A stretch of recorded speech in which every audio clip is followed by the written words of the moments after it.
আমাৰ যাত্ৰা আৰম্ভ হৈছিল ভাৰত-ভূটান সীমান্ত অভিমুখে। বাক্সা জিলাৰ দাউধাৰাৰ এখন ব্যতিক্ৰমী ফৰেষ্ট ভিলেজ। সুৰা নিষিদ্ধ এই বনগাঁওখনৰ জনজাতীয় লোকসকলে বনাঞ্চল সংৰক্ষণৰ দিশতো কাম কৰিছে উল্লেখনীয়ভাৱে। পিছে বিগত ৭৯ বছৰে এওঁলোকে লাভ কৰা নাই ভূমিপট্টা। এতিয়া আমি হাইস্কুলত পঢ়ি আছিলোঁ। আমাৰ ছাত্ৰ জীৱনত আমাৰ গাঁৱৰ পৰা আমি হাইস্কুলত পঢ়া আমি 11জন ছাত্ৰ আছিলোঁ। আমি যেতিয়া গৰম বন্ধত ঘৰত আহি যাওঁ, গাঁৱত দেখা পাওঁ যে মদ পানী খাই পেলাই ঘৰৰ অৱস্থা কেনেকুৱা হৈ আছে, ৰাস্তা ঘাট কেনেকৈ আছে, কোনো বিচাৰ নাই, কোনো থমথলাপ নাই। গতিকে আমি 11জন আমি ছাত্ৰ জীৱনে লগ লাগি পেলাই আমি কথা বাৰ্তা কৰিলোঁ। তো গাঁওখন এনেকুৱা হ'লে আমি কেনেকৈ বচাব পাৰিম, এনেকুৱা হ'লেতো ধ্বংসমুখী। গতিকে আমি ভালদৰে চিন্তা চৰ্চা কৰি পেলাই গাঁৱত মিটিং কৰি আলাপ আলোচনা কৰি পেলাই সেই মদ খোৱা, মদ ৰন্ধা এইবিলাক বন্ধ কৰাৰ কাৰণে আমি ব্যৱস্থা লৈছোঁ। তাৰপিছত আমি 1974 চনৰ পৰা আৰম্ভ কৰি পেলাই 40 বছৰ, মোটামুটি 4 বছৰত আমি পূৰা নিৰ্মূল কৰিছোঁ। এই 4 বছৰৰ পিছত আমি 40 বছৰটো একদম পূৰা ভালদৰে মানে মদ ভাং খোৱা পূৰা বন্ধ। এতিয়া কোনোবাই মদ খাই আহিলে জৰিমনাৰ ব্যৱস্থাও আছে। জৰিমনা আছে আমাৰ 4,000 পৰা 5,000 লৈকে আছে জৰিমনা, আৰু কোনোবা লাঠিও খাব বেছি খালে, সেনেকুৱা ব্যৱস্থা আছে আৰু। গতিকে আমি একদম নিৰ্মূল কৰিছোঁ আৰু এতিয়া সেইটো নাই আৰু এইটো বৰ্তমান নাই। আপুনি নিজে জানে, দেখা পাইছে, আপুনি কাকো দেখা নাপায়। আমি এতিয়াতো মদত নাই, আজি বহু বছৰ হ'ল যে এনেকুৱা আমি মদ ভাং সেইবিলাক মানে আমাৰ তাত বিশেষকৈ আমি মদ ভাং সেইবিলাকক নাখাওঁ। আমি বড়োৱে, কিন্তু আমি মানে বৈশাগ মাঘ সেইবিলাকো মানে আমি বিশেষকৈ পালন কৰোঁ, কিন্তু আমি হ'লেও মানে আমি মদ চব নাখাওঁ। মদ খোৱা মানুহক ইয়াতে জৰিমনা বিহীন জৰিমনাও আছে, গাঁৱত নিয়ম আছে ন? হয় হয়। আপোনালোকৰ এইখনতো বনগাঁও। হয়, প্ৰথম কিমান চনত আহিছিল মানুহ ইয়ালৈ, আৰু ক'ৰ পৰা আহিছিল, আৰু কেইঘৰ মানুহ আহিছিল? আমি প্ৰথম অহাটো হ'ল আমি ৱেষ্ট বেংগলৰ পৰা আহিছোঁ, জলপাইগুৰি ডিষ্ট্ৰিক্ট, মেন্দাবাৰী, দক্ষিণ চাটালি মেন্দাবাৰী বুলি কয়। সেই সময়ত 1939 চন আছিল। সেই সময়ত তিষ্টা নদী বুলি এটা নদী আছে তাতে। সেই নদীটো বৰষুণত পূৰা প্লাৱিত হোৱাৰ পিছত বহুত মানুহৰ মাটি বাৰী খেতি বাৰী উপত হোৱাৰ পিছত এই 5-6 ঘৰ মানুহে তাৰে পৰা আহি ডাংৰি গাঁৱত সোমাইছিল। ডাংৰি গাঁৱত 6-7 বছৰ থাকি আমাৰ এই বনগাঁৱত 1945 চনত সোমাইলে। এইটো কেনেকৈ সোমাইছে, এইটো আমাৰ তাতে আমাৰ ডাংৰি গাঁৱত কেইঘৰমান আমাৰ খ্ৰীষ্টান মানুহ আছে, আৰু তেওঁলোকেও খ্ৰীষ্টান মানুহ আছিল। এই খ্ৰীষ্টান ধৰ্মাৱলম্বীৰ লগত কথা বাৰ্তা কৰি পেলাই তেওঁলোকে ইয়াত মাটিৰ ব্যৱস্থাটো যোগাযোগ কৰি দিছে। এনেকুৱা যোগাযোগ কৰি পেলাই এই সময়ত ব্ৰিটিছৰ শাসন, তো আমাৰ ফৰেইনত ব্ৰিটিছৰ ফাদাৰবিলাক আছিল, ধৰ্মযাজকবিলাক। এই সময়ত এই ডাংৰি গাঁও গীৰ্জাত তেওঁলোকে গীৰ্জা প্ৰাৰ্থনা কৰিব আহিছিল। এই সময়তে আলোচনা কৰি পেলাই 1945 চনত সেই মাটিটো এই ব্ৰিটিছৰ মানুহবিলাকৰ লগত এই ফাদাৰবিলাকে আলোচনা কৰি পেলাই সেই কানেকশ্যনটো লাইনটো লগাই দিছে। তো সেই লাইনটো লগাই দি পেলাই 1945 চনত এই ব্ৰিটিছৰ ফৰেষ্ট ডিপাৰ্টমেণ্টৰ অধীনত মানুহবিলাকে তেওঁবিলাকে কথা বাৰ্তা কৰি পেলাই এই মাটিটো যোগাযোগ কৰি পেলাই আমাৰ এই 5 ঘৰ মানুহক আৰম্ভণি কৰি দিয়ে। এইখিনি বাটাবাৰী ৰিজাৰ্ভ ফৰেষ্ট এইটো বাটাবাৰী ৰিজাৰ্ভ ফৰেষ্ট। এই সময়ত ইয়াৰ পৰা ভূটান কিমান দূৰ হ'ব? ইয়াৰ পৰা আমাৰ এই মেইন ৰাস্তাৰ পৰা বৰ্তমান 4 কিলোমিটাৰ কম নহয় আগত ভূটান। এতিয়া ইয়াত কিমান ঘৰ মানুহ আছে? এতিয়া বৰ্তমান আমাৰ 132 ঘৰ মানুহ আছে। আমাৰ পৰিয়ালৰ পৰা ভাই ককাই বেলেগ চেলেগ হৈ কিবা কিবি এনেকুৱা বহুত এই 132 ঘৰ মানুহ হৈ গ'ল বৰ্তমান। তেওঁলোকে মূলতঃ কি কি কাম কৰে?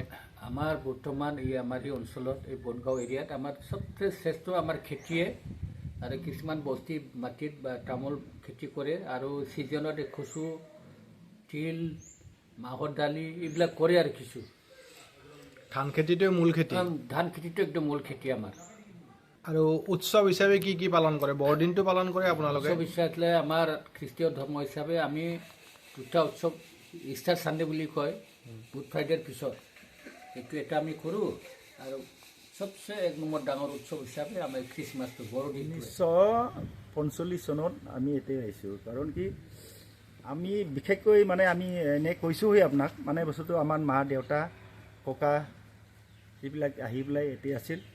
তাতে তাহোন মাত্ৰ 5 ঘৰ আছিল দেই। গাঁওখন খুব পৰিষ্কাৰ, ক'তো লেতেৰা তেতেৰা একো নাই, এইটো হয় অৱশ্যে চাফ চিকুণ। সদায় ৰাতিপুৱা এইখনে ভূটান পাহাৰ। ভূটান এইটোৱে আৰু এইটো পাৰ হৈ গৈছোঁ আমি এইবিলাক পাহাৰ কি নদী আছে দৈজিমা দৈজিমা দৈজিমা নদীটো ক'ৰ পৰা আহিছে ওলাই এই ভূটানৰ পৰাই তাৰে পানীয়ে আহে নেকি আপোনালোকৰ ইয়াত এই পানী তাৰ পানী গাঁৱত আহে ন এতিয়া ধান কৰিছিল ধান খেতি কৰিছিল এতিয়া কি ৰুইছে আলু ৰুইছে নেকি এতিয়া আলু লগাইছে গোটেই আলু ন আলু লগাইছে ধান কেনেকুৱা হৈছিল এইবাৰ বিৰাট ভাল হৈছিল ধান ভাল হৈছে আমাৰতো ভালে হৈছিল বেলেগতো ক'ব নোৱাৰোঁ অঁ ইয়াতে 30-40 মান ধান পাইছেতো অঁ লগাই তামোলৰ খেতিও আছে চাহ বাগানো আছে অলপ চাহ আছে লগত আপোনালোকৰতো ৰাইজে লগ লাগি চাহ খেতিও কৰিছে সেইটো আছে আগত কিমান বিঘা তাত এতিয়া 75 বিঘা আছে ৰাইজে লগ লাগি 75 বিঘা কৰিছে সেইটো আছে তামোলৰ খেতি ঘৰে ঘৰে আছে নেকি ঘৰে ঘৰে কেনেকুৱা তামোলৰ লাভ হয়নে যথেষ্ট এইবিলাকতো 1.5 লাখ 2 লাখত বিক্ৰী কৰে তাৰমানে কিমান বিঘা হ'ব 1.5 লাখ টকাৰ পাবৰ কাৰণে কিমান মোটামুটি আপুনি চালে হ'ল 1 বিঘাৰ অলপ বেছি হ'ব 1 বিঘাত মানে 1.5 লাখ মান পায় পায় যথেষ্ট আৰামত পায় এতিয়া যেনেকুৱা চাচোন যেনেকুৱা ফল যথেষ্ট দামটো কমিছে নেকি এতিয়া আগতকৈ তামোলৰ এতিয়া বহুত কমিছে এতিয়ালৈ কিনা বেচাই নাই কিনা মানুহে অহা নাই তামোল কিনা মানুহ অহাই নাই কেনেকৈ হ'ব ক'ব পৰা নাই অঁ লাভ হয় কিন্তু এতিয়া বিক্ৰী কৰিব পৰা নাই মোটামুটি 80,000 টকা হয় তামোল বাগানত কিন্তু এইবাৰ আপোনালোকে যিমান দাম পাব লাগে সিমান দাম পোৱা নাই পোৱা নাই মোটামুটি আমি 1 বিঘাত মোটামুটি 40,000 টকা পাই আছোঁ তাৰমানে আধা দাম পাইছে হয় আধা দাম লোকচান হৈ আছে হয় লোকচান হৈ আছে আমাৰ তামোল বাগানত আমি লোকচান হৈ আছে এইটো চৰকাৰৰ কাৰণে গাঁৱৰ এটা মূৰে ৰাইজে ৭৫ বিঘা মাটিত এখন চাহ বাগান পাতিছে বছৰি চাহ খেতিৰ পৰা তেওঁলোকে প্ৰায় 20 লাখ টকা উপাৰ্জন কৰে এই কামৰ জৰিয়তে ৰাইজে গ্ৰাম্য আত্মনিৰ্ভৰশীলতাৰ এক উৎকৃষ্ট চানেকি দাঙি ধৰিছে ৰাইজৰ চাহ বাগানখনত আমি গৈ সোমাইছিলোঁগৈ ঘৰৰ চাহপাতটো খোৱাত বেছি ন কেনেকৈ কৰিব এইটো উৰালত শুকাই দিম প্ৰথমতে উৰালত খুন্দিব উৰালত খুন্দি তাৰপিছত শুকাব দিব ৰ'দত শুকাব দিব তাৰপিছত হ'লে চাহ কিমান দিন শুকাব লাগে একদিনতে শুকাই একদিন কালি নিছিলোঁ কালি নিয়াটো আজি শ্বিলঙত ৰাজধানী থকাৰ পৰা তেওঁলোকে যুঁজি আছে পিছে আজিলৈ তেওঁলোকৰ ভূমিপট্টা নহ'ল গাঁওখনত মুঠতে কিমান মাটি আছে বন বিভাগে আপোনালোকক গোটেই গাঁওখনৰ মানুহক কিমান মাটি দিছে এই গাঁওখনত আমাৰ বস্তি মাটি কবৰস্থান ফুটবল ফিল্ড সংঘ লাইব্ৰেৰী গীৰ্জাঘৰ এনেকুৱা চব মিলাই পেলাই আমাৰ 3,400 বিঘামান এনেকুৱা মাটি আছে বৰ্তমান মুঠতে কিন্তু আপোনালোকৰ পট্টা পোৱা নাই নাই পট্টা পোৱা নাই এতিয়া 75 বছৰ হৈ গ'লেতো পট্টা পাব লাগে জনজাতীয় মানুহে পট্টা নোপোৱাৰ কাৰণে আপোনালোকৰ কি কি অসুবিধা হৈছে অসুবিধা আমাৰ শিক্ষাৰ ক্ষেত্ৰত আমি স্কলাৰশ্বিপ পোৱাৰ কাৰণে টান পাই আছোঁ PRC চাৰ্টিফিকেট ওলাব আমি নোৱাৰোঁ শিক্ষাৰ ক্ষেত্ৰত কেতিয়াবা বেমাৰ চেমাৰ হ'লে এই কিবা এটা প্ৰমাণ পত্ৰ লাগে বুলি ক'লে আমি দিব নোৱাৰোঁ এনেকুৱা বহুতটা ক্ষেত্ৰত আমি অজুহাত পাই আছোঁ কিবা কাম চাম কৰাৰ ক্ষেত্ৰত লোন চোন লওঁতে অসুবিধা হয় নেকি এইটো ফুৰাই আমাৰতো নিজা মাটি নাই যেতিয়া এই সৰু সুৰা লোনৰ কাৰণে ফৰেষ্ট ডিপাৰ্টমেণ্টে NOC দিয়ে 10,000 20,000 এইবিলাকৰ কাৰণে কিন্তু আপুনি লাখত যাব নোৱাৰে সেইটোতো ডাঙৰ সমস্যা হৈছে পট্টা নোপোৱাৰ কাৰণে পুৰা সমস্যা সেইটো কাম কিবা আগবাঢ়িছে নেকি হ'ব বুলি আশা কৰিছেনে এইটো আমাৰ FRC আমাৰ চলি আছে প্ৰচেছ চলি আছে আমি আশা ৰাখিছোঁ যদি আমাৰ বিটিআৰ চৰকাৰে যদি কৰিলেতো কৰিব পাৰে কিন্তু আজিলৈ তেওঁলোকেও মানে গুৰুত্ব দিয়া নাই আমাৰ ওপৰত আমি বহুত যুঁজিলোঁ এতিয়া আমাৰ ফৰেষ্ট ডিপাৰ্টমেণ্ট ৰেভিনিউ ডিপাৰ্টমেণ্টৰ লগত তেওঁলোকে 2জন গ্ৰুপৰ লগত জইণ্ট ছাৰ্ভে হ'ব লাগে বুলি কৈ আছে কিন্তু হ'ব বুলি কোৱাতে আজিলৈ কোনো এটা সুবিধা নাপাওঁ যদি আপুনি এটা সৰু সুৰা কাম বিচাৰি যায় তেতিয়া মানে আমি কোনো এটা ডকুমেণ্টছ দিব নোৱাৰোঁ যেনিবা ইনকাম চাৰ্টিফিকেট লাগে সেইবিলাকটোকে আমি দিব নোৱাৰোঁ ইয়াৰ কাৰণে আমি বিৰাট কষ্টত আছোঁ বা কিবা ভুগি আছোঁ আৰু কাৰণ কি আমাৰ তাত এনেকুৱা আছে ল'ৰা ছোৱালীবিলাকে এনেকুৱা মানে শিক্ষিত ওলাল আমাৰ তাত মানে আজিলৈকে মানে কোনেও মানে সুবিধা পোৱা নাই ইয়াৰ কাৰণে বিশেষকৈ আমাক পাট্টা লাগে মাটিৰ পাট্টাটো দিলে বিশেষকৈ আমি সুখী হ'ম আপোনালোকৰ মাটিৰ পট্টা হোৱা নাই মাটি পট্টা হোৱা নাই আমাৰ এতিয়া কি ফৰেষ্টত কি মানে জৰিমনা হিচাপে কিবা দি থাকে ন ফৰেষ্টৰ জৰিমনা হিচাপে মানে আমি খাজনা দিওঁ হয় ফৰেষ্টৰ খাজনা হয় মাটিৰ পট্টা হ'ব বুলি কৈছে নে হোৱা নহয় একো কোৱা নাই? এইটোতো আমি যুঁজি আছোঁ, কিন্তু আজিলৈকে তাৰমানে একো খবৰ নাই আৰু পট্টা নোহোৱাৰ কাৰণে অসুবিধা হৈছে বহুত। একো সুবিধা নাপায়, চৰকাৰী সুবিধা ন? একো সুবিধা নাপায়। তিল খেতি কৰিছিল ন আপুনি? কিমান মাটিত কৰিছিল? কিমান মান পাব অনুমান এটা কৰিব পাৰিবনে? বেমাৰ হৈছিল 1.5 মোন পাব। কেজি কিমানকৈ বেচিব? 150 টকা। গাঁওবাসী কৃষিজীৱী, চাকৰিয়াল মাত্ৰ 7জন। বনগাঁওখনত ধানেই মূল খেতি। তাৰোপৰি তেওঁলোকে তামোল, কচু, তিল আদিৰো খেতি কৰে। 1945 চনত আহি বসতি আৰম্ভ কৰিছিল এইসকল বনগাঁওবাসীয়ে। গাঁওবাসীৰ মনৰ বতৰালৈ গাঁওখন আমি ঘূৰি ফুৰিছিলোঁ। আমাৰ সৈতে আছিল গাঁওবুঢ়া পাউলুছ নাৰ্জাৰীসহ অন্য কেইবাজনো লোক। তাহানি ভূটান পাহাৰৰ পৰা খোজকাঢ়ি নামি আহিছিল ভুটীয়াসকল, লৈ গৈছিল ধান বা চাউল। সেই মিঠা স্মৃতি সোঁৱৰিলে গাঁওবুঢ়াসহ অন্য কেইবাজনো গ্ৰামবাসীয়ে। তেতিয়া তেওঁলোকে কি কি লৈ আহিছিল আৰু আজিকালি আহেনে মানুহ? ইয়াতে মূলা শাক লৈ আনে, কমলা টেঙা লৈ আনে, কচু লৈ আনে, জ্বালা, তাৰপিছত তিলৰ আমি বাথন বুলি কওঁ, তিলৰ চাটনি বিৰাট ভাল খাবা, জাবৰা এইবিলাক লৈ আনি আছিল। ইহঁতে আনি পেলাই কিছুমান পৰিয়ালৰ ঘৰত সোমাব, ইহঁতে কমলা টেঙা দিব, মূলা অলপ দিব, কচু অলপ দিব, ইহঁতে ধান বা চাউল লৈ যাব আৰু এনেকুৱা হালা বদলা এনেকুৱা কৰাৰ কাৰণে তেওঁলোকে এই সময়ত বহুত আহিছিল। কিন্তু বৰ্তমান তেওঁলোকে আমাৰ এই অলপ জাগাবিলাক ডেভেলপ হ'লতো, তেওঁলোকৰ কিবা কিবি হৈ গ'ল, এতিয়া বন্ধ।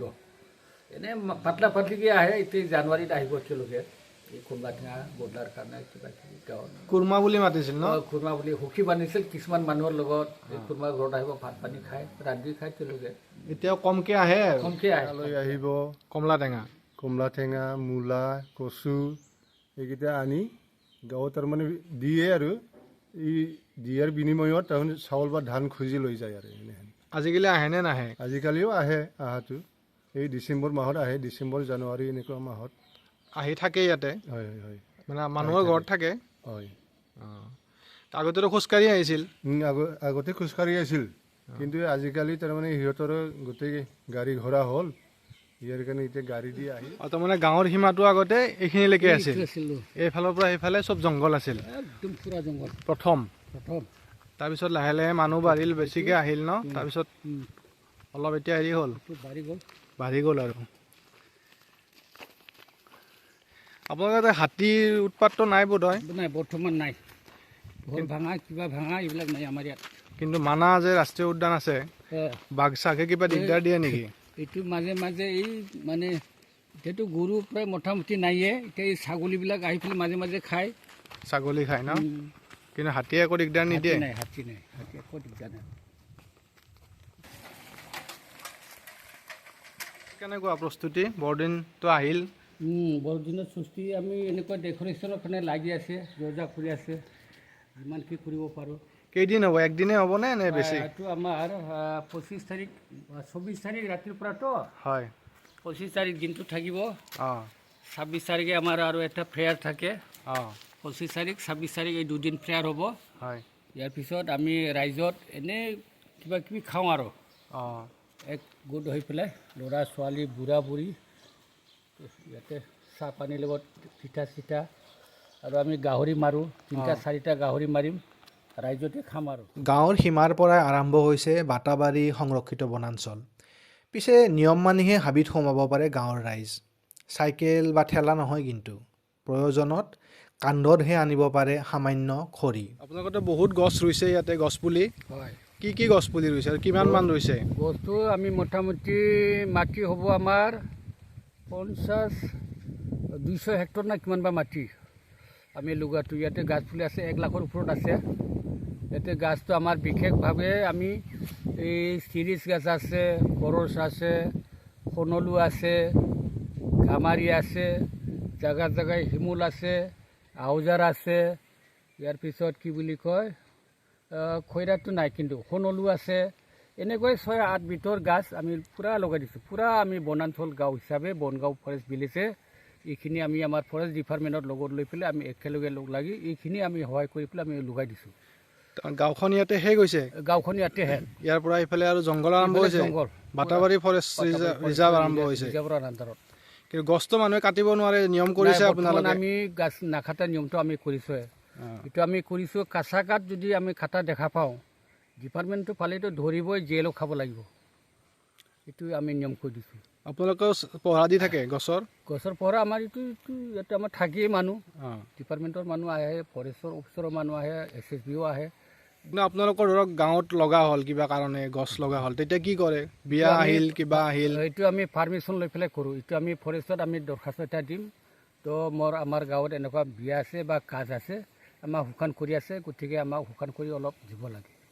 এনেকুৱা আমি আবেদন কৰিলে তেওঁলোকে আমাক পাৰ্মিশ্যন দিয়ে।